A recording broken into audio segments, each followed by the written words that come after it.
こんにちは。パソコン専門チャンネルのザ・比較です。今日は16型の大きな画面で作業ができるデル16プラスをレビューします。昔は 15.6 型ノート PC が主流でしたが、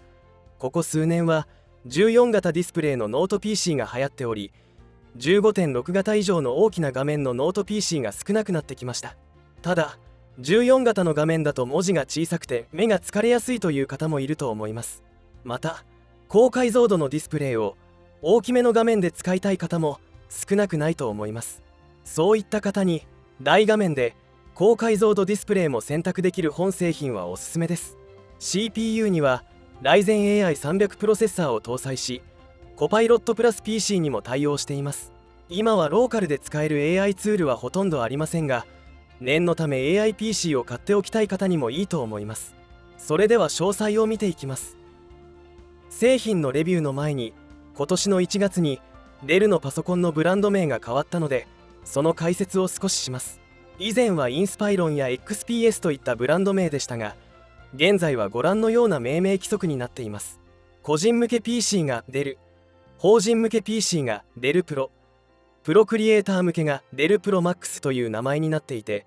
それぞれベース、プラス、プレミアムというグレード名が後ろにつきます。ただベースの場合はベースという文字は入らず何もつきません。今回レビューするのはメインストリームの PC となるデルプラスシリーズで、16型のディスプレイを搭載しているのでデル16プラスという名称になっています。それではまず外観をチェックしてみます。ボディはアイスブルーという爽やかなカラーです。触っても指紋などが目立たない点もいいです。パームレストおよびベゼルはプラスチック素材ですが、天板および底面はアルミニウム素材なので割と質感は良いです。天板のデルのロゴも主張が薄いのでいいと思います。ボディは薄く、エッジは丸みを帯びており、モダンなデザインです。男性でも女性でも使いやすいと思います。ただ重量は約 1.83kg と14型のノート PC と比べるとやや重いです。ディスプレイは冒頭で言った通り16型と大きめのサイズです。ディスプレイは解像度が 1920×1200 ドットのものと 2500×1600 ドットのものがあります。 1920×1200 ドットのディスプレイの色の表現できる範囲を示す色域は NTSC45% です。 NTSC45% というのは図にするとだいたいこのくらいの色を表示することができますが、あまり広くありません。画像や映像の色がややくすんで見えると思います。ただ仕事用の資料を作成したりメールを書いたりする程度ならこのディスプレイでも大丈夫でしょう。 2500×1600 ドットのディスプレイの色域は sRGB100% となっています。図にするとこのくらいの色を表示することができ、先ほどの 1920×1200 ドットのディスプレイと比較すると色の表示できる範囲がだいぶ広いことが分かります。このくらいの色域があれば画像や映像を割と正確な色で見ることができます。解像度も高いのでウィンドウを並べて表示しやすいです。個人的には 2500×1600 ドットのディスプレイの方がおすすめです。キーボードは点キーがついています。3列ではなくちゃんと4列あるので点キーは打ちやすいです。またタイピングをしてみるとノート PC にしては適度な抵抗感があり、底付きの衝撃も抑えられており、キー自体は押しやすいです。ただし点キーを配置した影響で半角、全角キーやバックスペースキーなどがやや小さくなっています。また他のノート PC はエンターキーが他のキーよりも横幅が広くなっていることが多いですが、本製品は下の方がむしろやや狭くなっています。この点はやや残念です。CPU については AMD の Ryzen AI300 シリーズを搭載しています。この CPU は CPU 性能および GPU 性能が高めである上に NPU 性能も高くコパイロットプラス PC に準拠した性能を持っています。 CPU、GPU、NPU の性能がまんべんなく高めで価格も割と安いので最近人気の CPU です。Ryzen AI5-340 と Ryzen AI7-350 の2種類から選べますが、今回は Ryzen AI7-350 を搭載しており、シネベンチ2024のベンチマークスコアはご覧のようになっています。他のノート PC で計測した時よりもやや低めのスコアではありましたが、オレンジで囲ったような一般的な性能の CPU よりは高いスコアが出ていました。仕事や普段使いには十分高い性能です。少し負荷が高めの作業もできるでしょう。グラフィックス性能についてはご覧のようになっています。こちらも他のノート PC で計測した時よりもやや低めのスコアではありましたが、普段使いなら十分な性能ですし、フル HD 画質の軽い動画編集や軽いゲームもできるでしょう。試しに原神をプレイしてみましたが、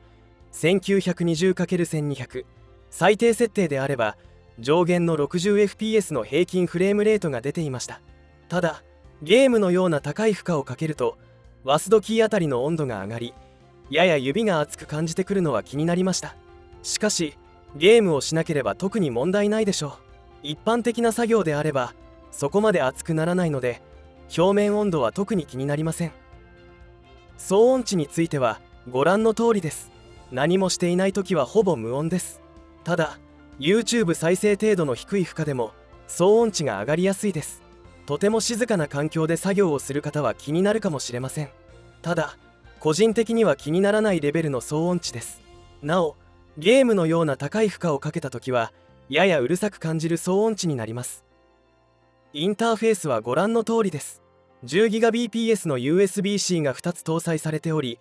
パワーデリバリーおよび映像出力に対応しています。 HDMI ポートは HDMI1.4 なので、基本的には 4K60Hz のモニターへの出力はサポートされていません。 SD カードスロットがないのはやや残念です。 USB-A ポートも1つのみと少なめです。内部はご覧のようになっています。冷却ファンは1つ、ヒートパイプは1つで、冷却性はそこまで高くありません。メモリはオンボードです。 SSD はタイプ2230のものが搭載されていましたが、タイプ2280のものへ換装することもできると思います。空いている M.2 スロットはありません。価格は Ryzen AI5 34016GB メモリ 512GB SSD1920×1200 ドットディスプレイの最小構成モデルであれば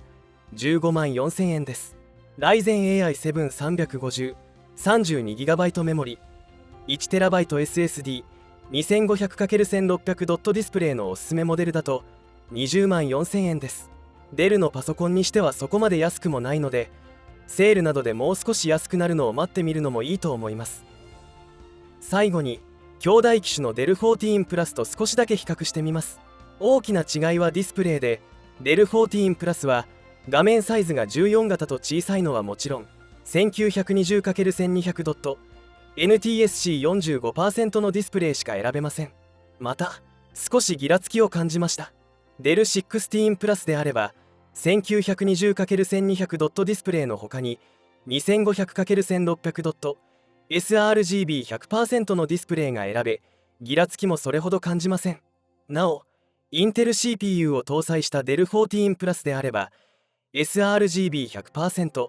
2500×1600 ドットのディスプレイが選べます。その他の違いとしては、デル14プラスは点キーがない代わりに半角、全角キーやエンターキーなどが大きくなっています。デル16プラスは小さいキーがいくつかあったので、タイピングはデル14プラスの方がしやすいと思います。ただ点キーはデル16プラスにしかありません。以上がデル16プラスのレビューでした。16型の大きなディスプレイを搭載したノート PC で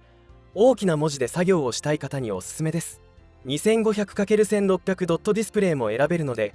高めの解像度かつ大きな画面で作業をしたい方にもおすすめのノート PC です。 CPU にはRyzen AI300 シリーズを搭載し、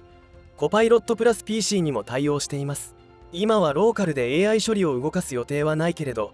万が一のために AIPC を買っておきたい方にもいいと思います。何かご質問があればお気軽にコメント欄にご記入ください。最後に当チャンネルでは他にもパソコンレビュー動画やおすすめ PC を紹介する動画をアップしていますので、ぜひチャンネル登録をお願いします。